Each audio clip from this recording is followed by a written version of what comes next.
I moved in with my girlfriend recently. I don't feel safe anymore. I met my girlfriend, Victoria, 7 months ago in a bar. We felt an instant connection and started dating 3 days later. She brought nothing but happiness, the perfect definition of a soulmate. So when I graduated from university, we both agreed to move in together. She's 2 years older than me and was already working, so I moved into her house. However, after moving in, everything went downhill. The first incident happened on the first night of moving in. Victoria works night shift, so she was getting ready to head out. "Babe, I'm off to work now.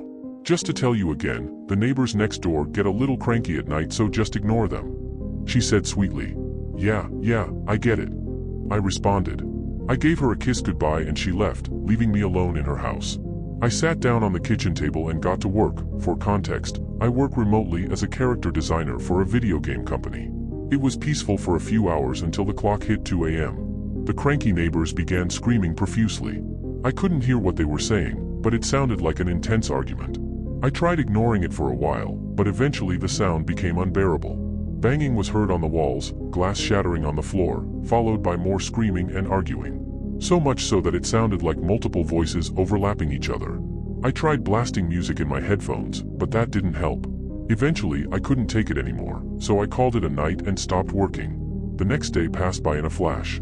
I chose not to tell Victoria about the neighbors since it was apparently normal and I didn't want her to think that it bothered me so much. It was her house after all. Nighttime came and I was watching TV in the sofa when the arguments from the neighbors came again. Thumping, glass shattering, furniture being thrown around. You'd think their house is a WWE ring. Jesus Christ, I muttered to myself. Suddenly, I started hearing banging on the door, followed by a blood-curdling scream. "What the fuck?" I said while pausing the movie I was watching. The neighbor was trying to break into the house. That's it. That was the last straw. I got up and went to the back door where the banging and screaming was being heard. I grabbed a knife from the kitchen table in case the man would break the door. Thank God it was locked. Just in case, I leaned against it, each punch crushing my back. My heart was racing, my hands were shaking. I didn't know what to do. For all I knew, the man could seriously hurt me. It felt like an eternity before what I'm assuming is a man stopped banging the door. Concurrently, the screaming stopped, and it was silent.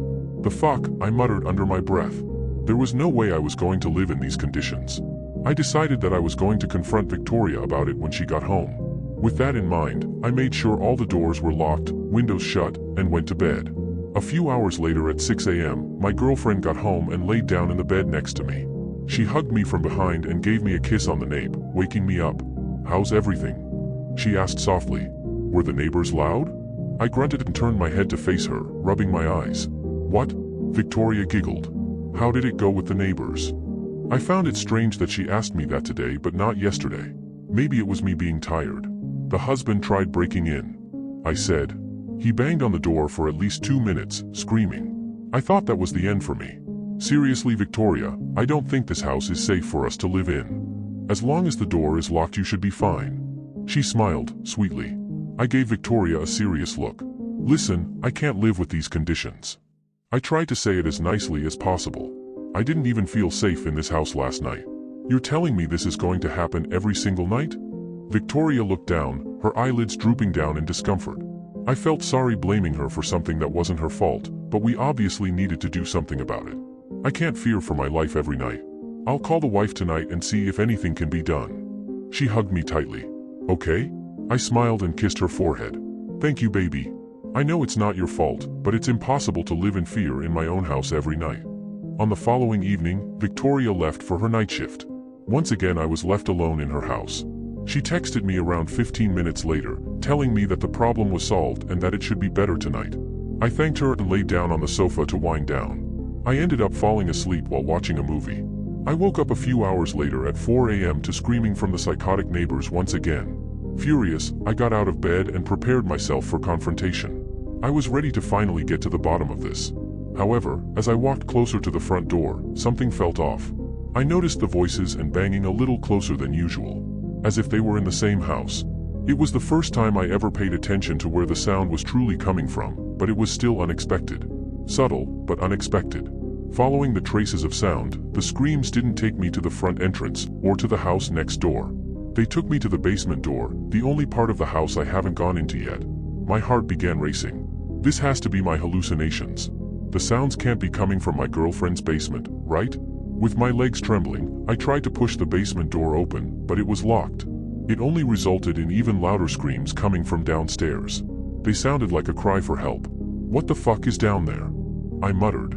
The thought alone sent shivers down my spine. Thankfully, or unthankfully, my uncle taught me lock-picking when I was younger in case I was in a dangerous situation where I needed it, thanks Uncle Will. So if there has ever been an opportunity to use that skill, it would be now. I took 2 paper clips and started fidgeting them inside of the lock. In just a few minutes, the door unlocked, but it still wouldn't open. I looked around the house for anything I could use, until I found a crowbar. Using all my might, I pushed the door open. Looking back, I wish I hadn't. Instantly, I heard loud, blood-curdling screams piercing my ears. Screams that you would only hear in horror movies. Covering my ears, I forced my way downstairs. What I saw was horrific.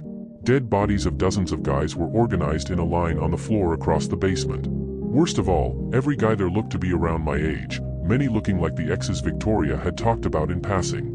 Above them was a jar. Inside it looked to be their faces with a large glow surrounding them. They were screaming in absolute, agonizing pain. From what I saw, it looked to be their souls. The sealed, trapped souls of innocent men facing endless pain in their afterlife.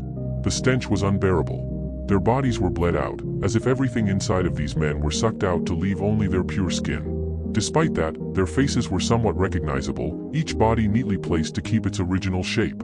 Their names were written in blood in front of each body.